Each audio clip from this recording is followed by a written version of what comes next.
Welcome back, all. Today we're looking at a post I did about Steve Bannon and pardon. And what I think is funny about the Bannon pardon, and I know a lot of other pardons, we're just going to look at the Bannon pardon though, is that what you may not know, and the reason why I'm putting this on videos, it's a lot easier to show you what it means to accept a pardon and understand that it's not Greg's opinion. That's not, Greg's putting this on Facebook again. He's just talking shit. No, the pardon by Steve Bannon. The reason why it's funny is because it's an admission of guilt. Okay, it's a confession of guilt. Meaning that whatever charges that you were pardoned for, you are actually, by signing the pardon, by accepting the pardon, you're actually saying, yes, I committed those crimes. So, of course, Steve Bannon, in this case, is being sought after for this, the scheme of We Build the Wall. And We Build the Wall, it looks like Brian Colfage was the founder. Am I saying his name right? Colfage. And that these other individuals were also involved in it. And I'll tell you what, when he got his pardon, you just know these people were scared to death. Okay? Because now, what does it mean? The pardon not only does it mean that you're accepting, that you're confessing to the guilt, is you no longer have the right for the Fifth Amendment. You no longer can use that in a court of law. So if Steve Bannon is called as a witness to testify against those others, he cannot plead the Fifth. If we take a look at the actual case, and we scroll down here to the bottom, you're going to see that this brings us to the difference between legislative immunity and pardon. They are substantial. Now, this is written by the, I don't know which judge wrote this. You can look that up. I'm not really care. Just get to the point. The latter, meaning pardon, the latter carries an imputation of guilt.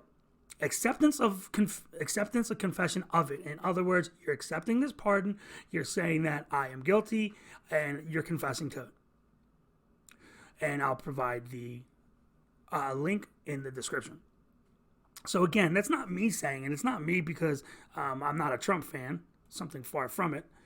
That's the Supreme Court of the United States saying that. So now, with his pardon in hand, Steve Bannon might not go to jail for that, except that the pardon was written so sloppily that there are actually other laws Bannon broke that they did not charge him with that now they could, if they choose, they could charge him with. I don't know how that's going to work out. But like I said, these guys have to be scared. They have to be scared. Bannon's going to walk for those particular crimes, and he's going to be able to testify as far as this case is concerned.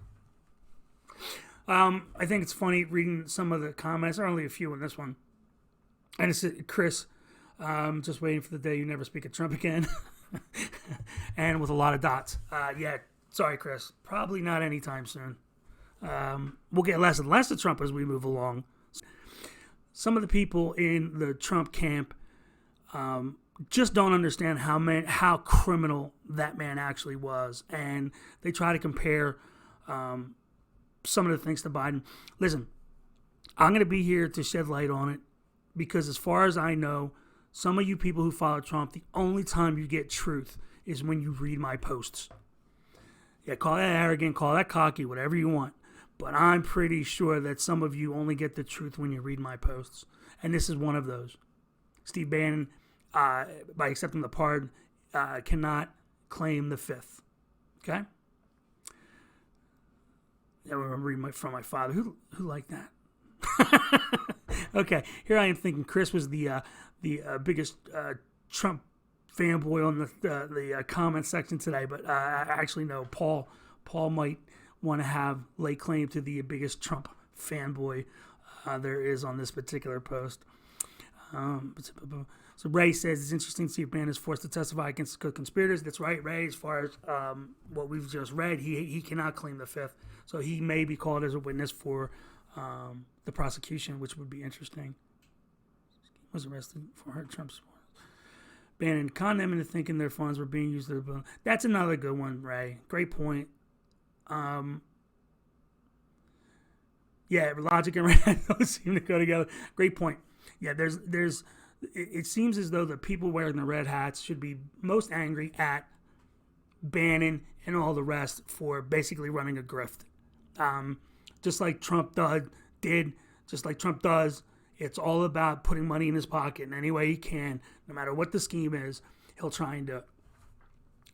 Okay, that brings this video to a close. Thanks for liking it. If you did, do the thumbs up. If you're like what you've seen so far in the few videos I've already put out, go ahead and subscribe. Hit the notification bell for notifications when I put up more videos. And again, hit the like button if you appreciated this. And if you didn't, still hit the like button anyway. All right, y'all. Have a good night.